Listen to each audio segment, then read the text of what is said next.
Welcome to our discussion on multiplication of matrices. As you can see, it's going to be a pretty straightforward topic where we're just going to talk about one thing, basically, how to multiply two matrices. Now, multiplication of matrices is very important in a lot of aspects, but mainly business and manufacturing.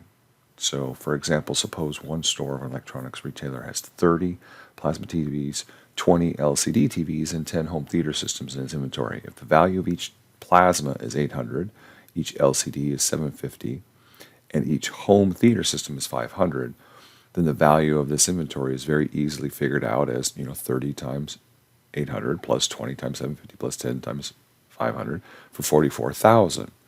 But if we want to start, doing things with those numbers and having more freedom with the numbers, i.e., being able to change quantities, right? Change inventory numbers, and then quickly recalculate our total, we could set up something in Excel, or we could do matrices where we have one matrix that represents the quantities and one matrix that represents the costs.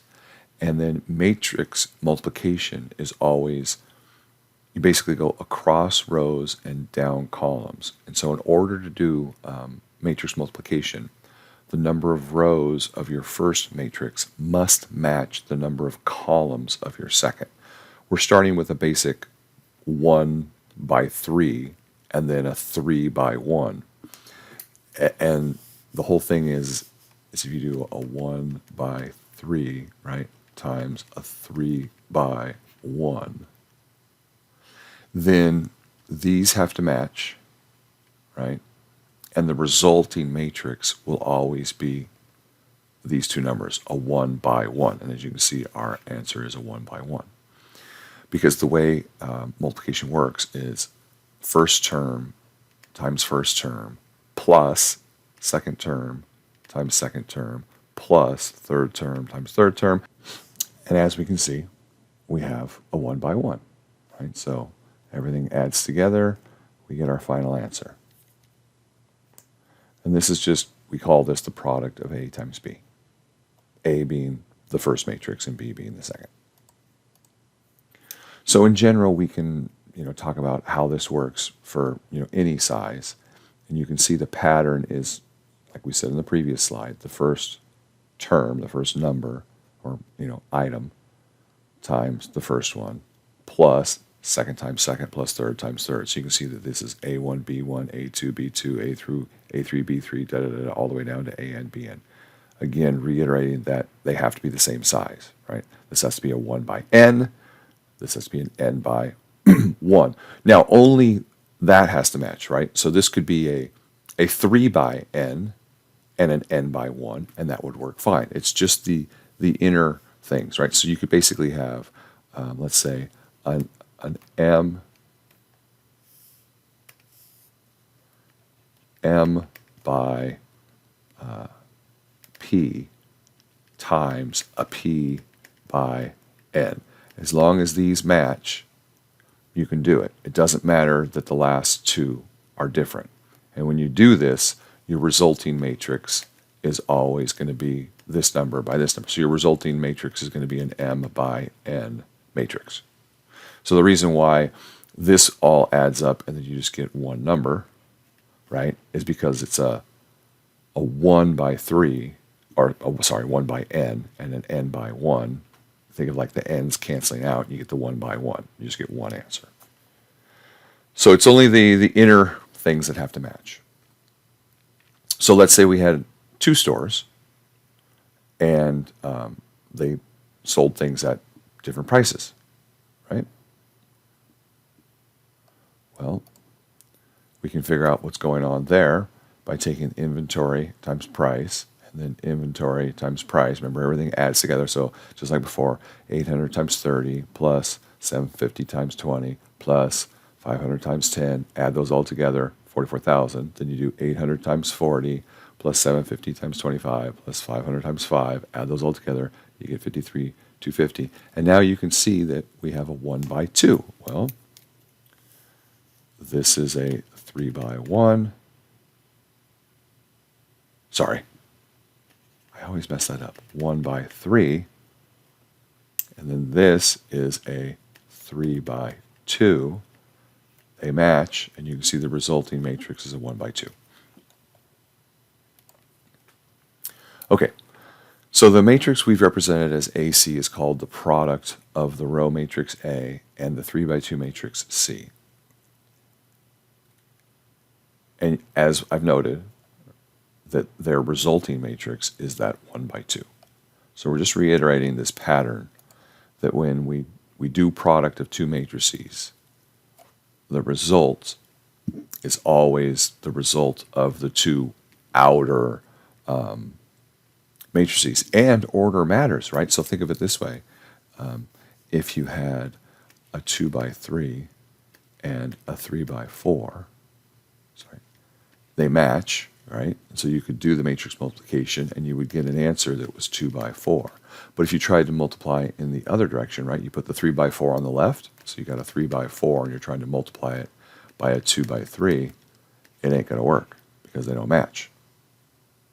And we've talked about this, not officially, but, you know, the matrix AB almost never equals, right? Almost never. It can, but it's almost never true that it equals B times A. And here's one very glaring example where it obviously doesn't, because A times B actually exists and B times A doesn't. Okay. So we can expand, you know, the 1 by something example to a multi-row, multi-column multiplication process where, as long as those inner measurements match, right? So as long as the number of rows here is the same as the number of columns, you're fine. You do this times this. I'm sorry, I keep messing that up. As long as the number of columns is the same as the number of rows, right? Then you're good. Like this one, we can see down here MN, so this is an M by N, and then down here that says NP. I know it's probably hard to see, N times P, and when you multiply them, the N's match, and you end up getting an M times P, which you can see is right there. And if you pick any row, right, so if you pick the ith row here, and you think about when we multiply it by the jth column, you're going to get AI1 times B1J, and then you're going to add AI2's product to B2J, right? So here's what's going on there, and then dot, dot, dot, dot, dot, all the way down to AIN times BNJ. Remember that the numbers, the subscripts, always represent the row and then the column, right? So that's why this is 2, 1. It's the second row, first column. Down here, this is 2J because it's the second row, jth column, right? I2 is the ith row, second column. And you can notice that the reason why that matters is because when we do the individual math of the individual items, you'll also notice that the insides of those designations match, right? And you get the 1s go away, the 2s go away, the N's go away, right? You can kind of think of it as the AIB, you know, ABIJ or whatever, but that's what's happening, is it's telling you that they're matching up, they're in the right spots, they correlate to each other. Here's another example. Pentago Industries has to choose a supplier for the raw materials that it uses in its two manufacturing divisions at Clarion and Brooks. Each division uses different unit amounts of steel, wood, and plastic as shown below. So this is how many units they use, quantities.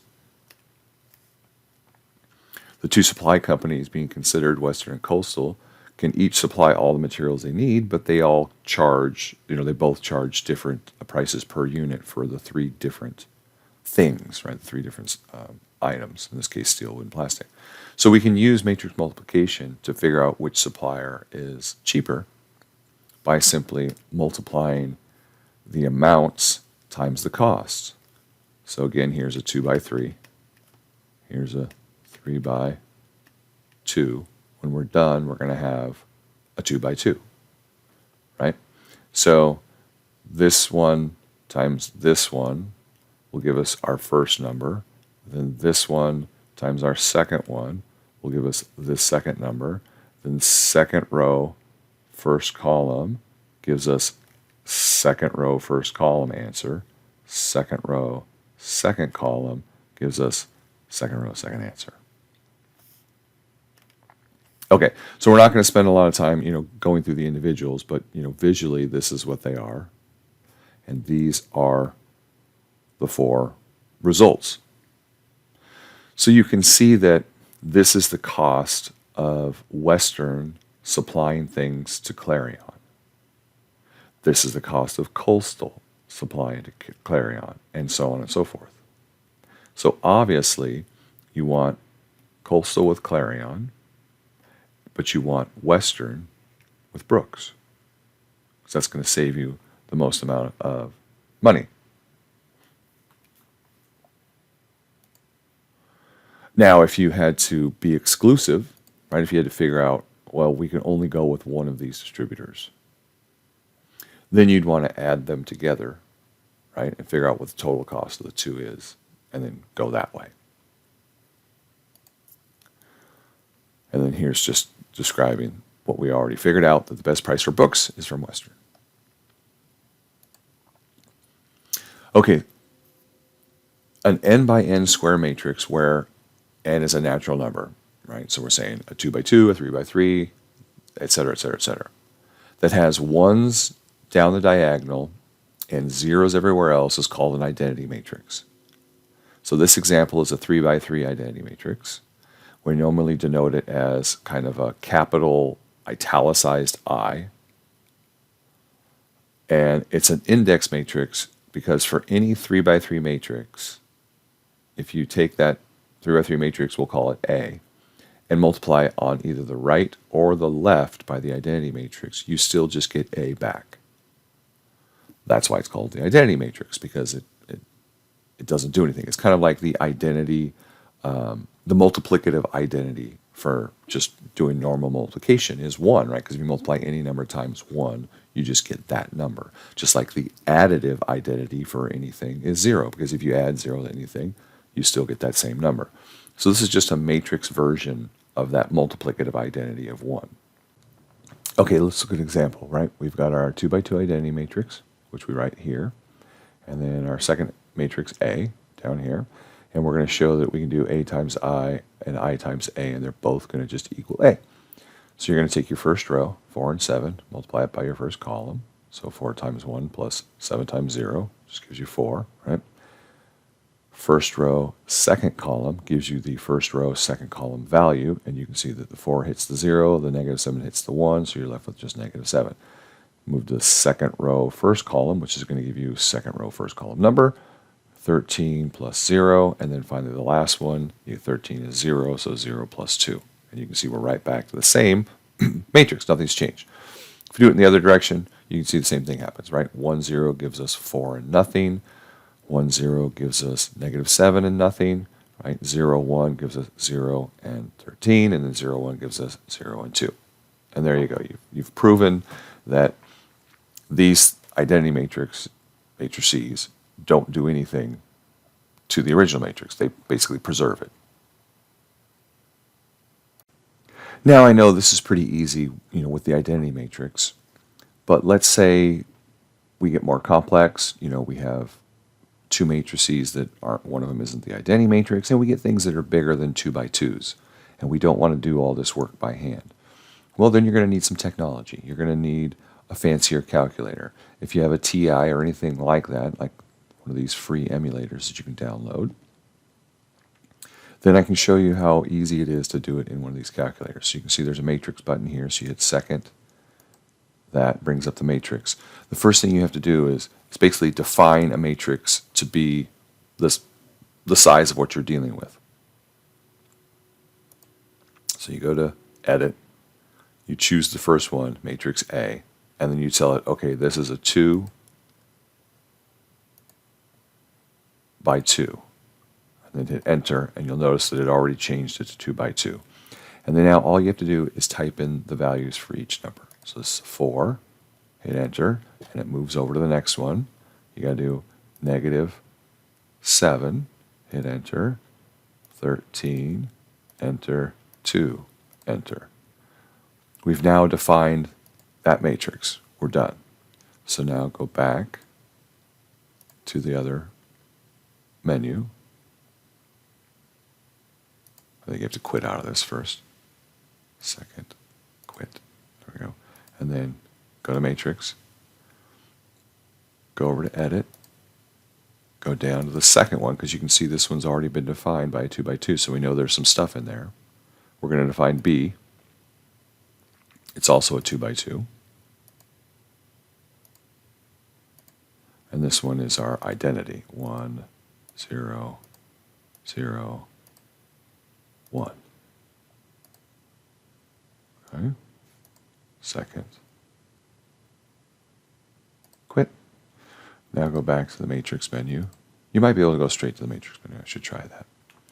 And then if you go over to math, this is where you can do some stuff with them, right? So here's where you can do, you can find the dimensions of things, you can augment them, you can do cumulative sum, you can do a row echelon reduction, you can swap rows, add things to rows, right? So you can do all your operations and do that kind of stuff. But we don't need to do that. We simply need to go to name and choose that one, and then times, back to matrices, choose that one, hit enter, and you see, there's our result. And that's how you can use technology to do this stuff for you. Okay, that's everything I've got for you guys for multiplying matrices.